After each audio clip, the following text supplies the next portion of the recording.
not telling me, because he said to the internet that we were only together for a week, so that he doesn't look like he's trying to. Why am I even explaining myself to this idiot, this moron?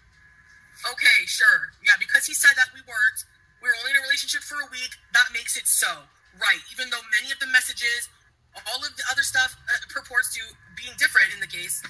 Please get a life. Saying that I'm stalking an abuser, yeah, sure, and that's also not true. That I went and sat in front of their condo. I was parked there because I was seeing him, and that manipulative motherfucker did. He took a picture out of Dee Dee's window to use against me someday. Like, if you saw it. I love the fact that she's telling on herself. And I know that this react is going to be mega long, guys, but I'm sticking around for a reason, because I'm like, I know there's more, and she's giving up more. So she's basically telling on herself that when he moved to Montreal to be with Dee Dee has the condo, that even after they were supposed to be done, she was still going up there. Because how else would Natter have a picture of her car outside the condo? I love when she runs her mouth. With a narcissistic person, abuser, you're insane. There has been nothing but evidence of his lies, his abuse, his disgusting behaviors, and you have the nerve to defend him and believe him? You know what, Chantal? There's also evidence of yours. Like you going to the cops out of revenge. I exaggerated the claims, remember? I didn't lie for revenge, but you lied. That's not abusive?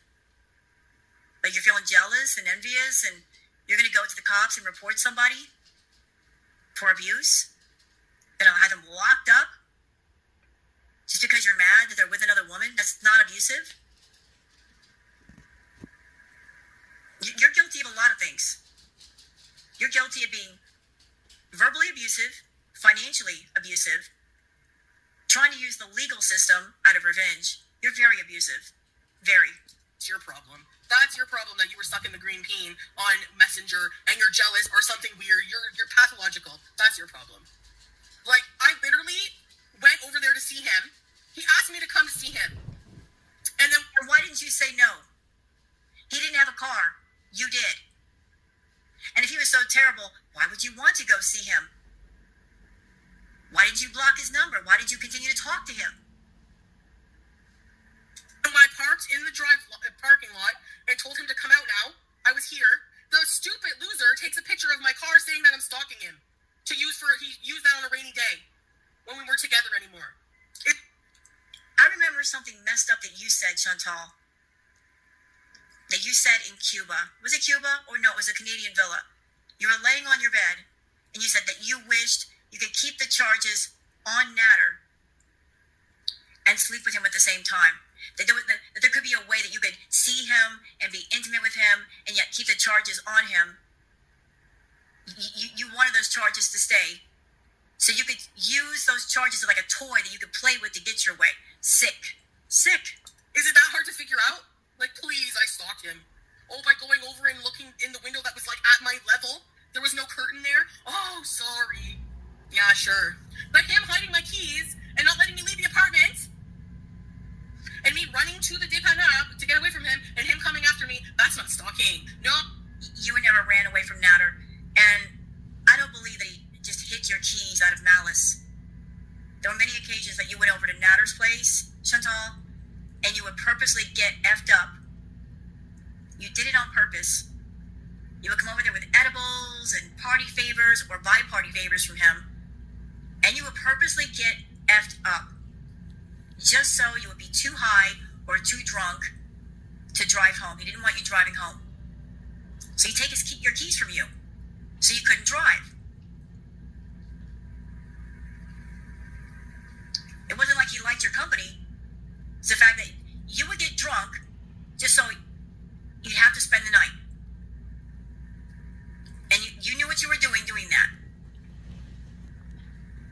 You wanted to spend extra time with him, and that was your way of getting it done. Oh, no, not at all.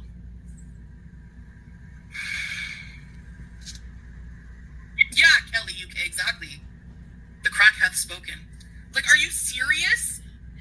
I've been live to tell you, like, every single thing. People joke about paper clips like it's funny. That really was, like, he really freaked me out. He's a creepy person. And nobody can tell me that's not true. If you...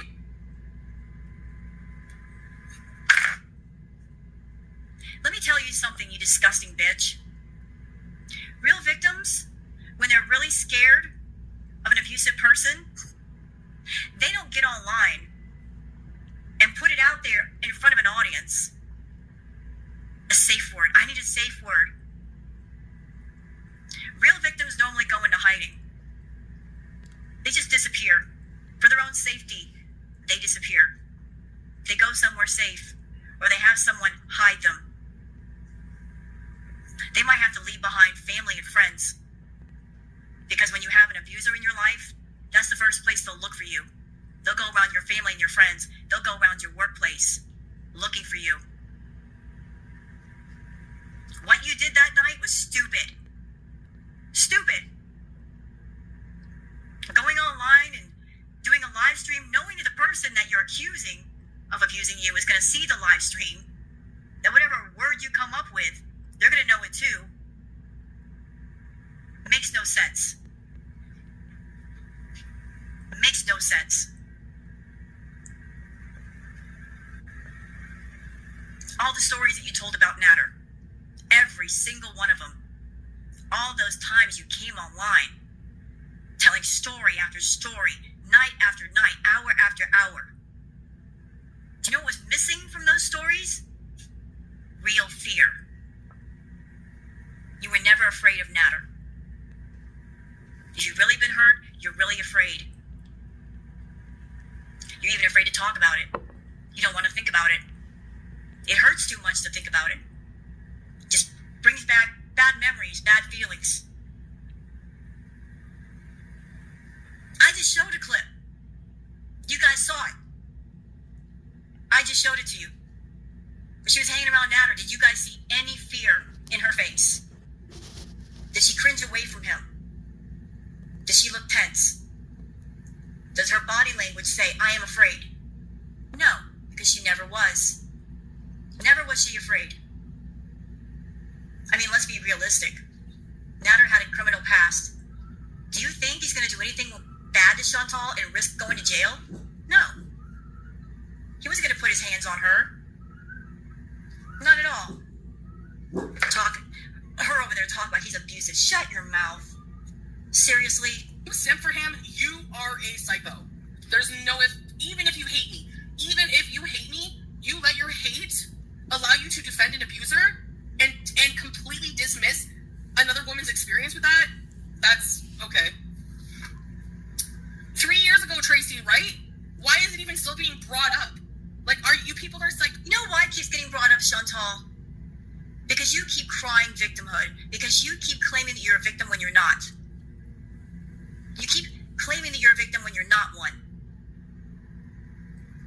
You're a liar. Never have you been a victim. Always have you been the predator, treating other people as prey. Always. Maybe you trying to say that you're a victim, that is your way of covering up how much of a predator you really are. You don't want people to recognize that part of you and see it for what it is, but I see it. And a lot of other people see it. We see you for what you are, and we call you out on it. And that's why you hate Girl World. Because we all function as a hall of mirrors. We reflect your true reflection back at you, and we don't let you forget what you've done and what you've said. We are there to remind you of your rottenness, your putridness. We're not letting you off the hook. No, ma'am.